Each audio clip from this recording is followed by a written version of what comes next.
No need to. The signal for a first down. And John, following your logic there, then Flores will probably let the clock run out. Absolutely. Absolutely. Let the clock go. Get it into overtime.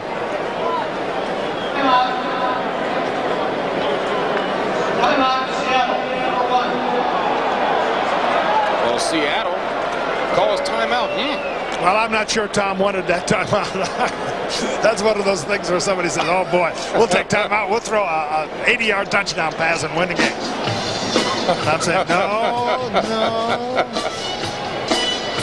But that's what makes this such a great game, is there's so many thoughts that go into it, and it's like chess. You know, there's a chance to make a decision almost every play that exists. And here, when the clock is involved in a game as important as this one, it really becomes very exciting. Well, quite interestingly, with 23 seconds remaining, is when Seattle comes up with this first third down conversion, 1 of 12. Third down conversions. That's great strategy. Say, don't run our best third down play until way late in the game. Oh, partner. But for Tom, I'm sure he hopes he's got a couple more, because there's some third downs coming in the next quarter. Well, John, going all the way back to the top of the game, as you had mentioned, and again, we underscore this, and the Seahawks have made believers out of those who heard what you said. This does not look like the 2-11 ball club, except offensively. It sure doesn't. They go for the home run ball. Incomplete intended receiver was Tommy King. 17 seconds left in the ball game. Well, they took a shot, and you know, with a chance to get a pass interference. Gelbaugh got himself banged up a little bit. Now they got 17 seconds. They may try it again. But again, the one thing that he can't let happen is go back there and try to get that ball thrown and have it knocked loose from him. Bud Carson, knowing that he's operating, as he mentioned last night, with a young secondary, wanted to be more aggressive today than he has in games past. I'm surprised a little bit that he allowed that to be a man-to-man set of circumstances there, rather than laying off in playing zone and making sure that one of those accidents didn't happen. Outstanding coach, has been for many years in the NFL with the Rams. He was head coach at Cleveland. Right now, with a timeout on the field, let's swing you back to New York and Greg. All right, James, it's all over at RFK in Washington, and this is the last gasp by the Cowboys. 4th and 12, Troy Aikman overthrows Alvin Harper. Redskins celebrate 20-17. They're a winner. They've won 3 straight. James? All right, Greg, and now the Redskins wait to find out if Green Bay will lose tonight in its matchup against Houston, and Washington will be in the playoffs. 17 seconds remaining here. And Seattle called a timeout, leaving it with 1. Philadelphia has 2 timeouts remaining.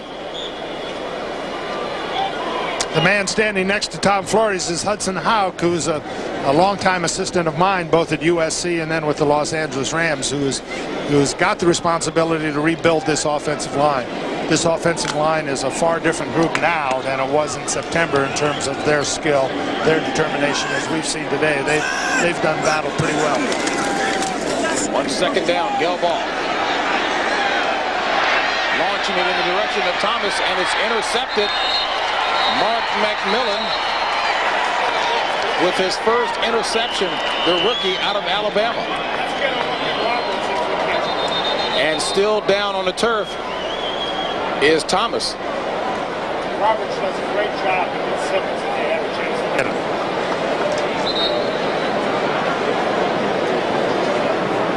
Here we're going to get a look at an end zone play. Watch Roberts here, the left tackle, take Simmons on. We talked about what a tough rookie season he's in. Look at him. He's still got Simmons. Here's the long pass. They've got zone this time. They're back there waiting for the interception. Comes down and lands. This is McMillan, who's really just getting started. He's about a 5'7", 165-pound kid who gets way up in the air and makes the interception. And McMillan being congratulated, as I mentioned before, on his first career interception. The rookie out of Alabama, a small guy at maybe 5'7", but he loves to be tested. Now, including today's results, as we take a look at the playoff picture, New Orleans, boy, did they display an awful lot of offense today. Washington with the victory. Philadelphia again, controls its own destiny, needs to win the final 3 to ensure itself a playoff spot. If not, if it ends in a tie the season with Green Bay goes in by virtue of its victory over Philadelphia. And Green Bay, of course, as I mentioned before, plays tonight against Houston. Would you repeat all that, James? Yes, indeed. And here's a playoff picture, John. It's confusing. I'll tell you, you know, I think San Francisco maybe is the best football team in the NFL, but not far behind San Francisco are the New Orleans Saints. I think they're a very good football team, and it appears that they're going to get to at least play one game at home in the playoffs. I would be very cautious if I were somebody going in against the Saints. They could very well be the Saints all the way to the end. And one of the knocks has always been the Saints aren't creative offensively. Bobby Hebert can't do it. Hey, folks, he can do it. Did it in the USFL. Cunningham back with 5 seconds and counting left in the ball game. Throws it up in the direction of Barnett. Incomplete. No flag on the play, and we go to overtime.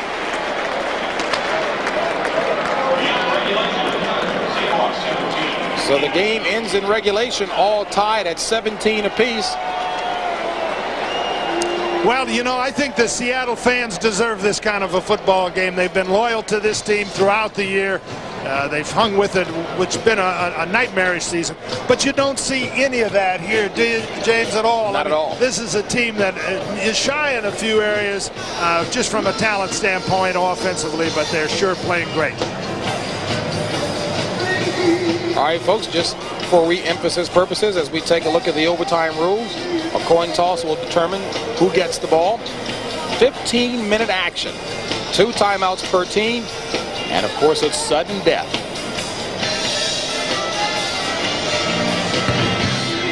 Call it in the air, please. Heads he calls. Heads it is. Want the ball, which goal you defend? So Philadelphia will get the ball, and that is an awfully big coin. Philadelphia's ball when we come back.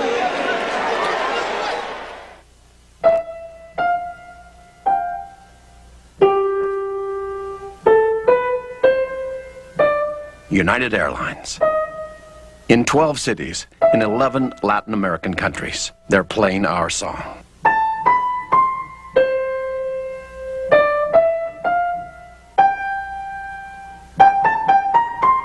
Come fly the airline that's uniting the world. Come fly the friendly skies. It's McDonald's Holiday Film Festival, now featuring the American epic Dances with Wolves. The original full-length video, unbelievably priced at just $7.99 when you buy any large sandwich. So hurry in and pick up Dances with Wolves. Also available, the family favorite, Babes in Toyland, and the hilarious Dirty Rotten Scoundrels. These films just $5.99 each when you buy any large sandwich. What you want is what you get at McDonald's today. So Seattle will go into overtime against the Eagles without that man there. Their best defensive player, Cortez Kennedy, out with the back strain. He's got his pads off, so he will not play. As you take a look at the overtime records, career for these franchises. Second overtime game in, 3 weeks, John, for the Seattle Seahawks, who beat Denver. And that was a comedy of errors. This one is not. They have played well. They've played judicious offense, if you will, not making many errors. I think the key is in this period now is, can they stop the inside running of Herschel Walker without Kennedy in there? Bryant is also out, so they're weakened considerably in the middle. Can they stop the 5 and 6 and 7 yard game by Walker down the middle? I think that's going to be one of the big keys.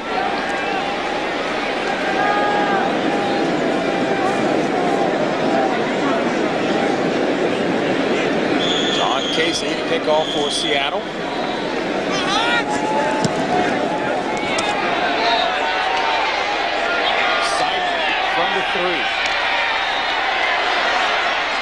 And Seidler gets up to about the 18. There is a flag on a play.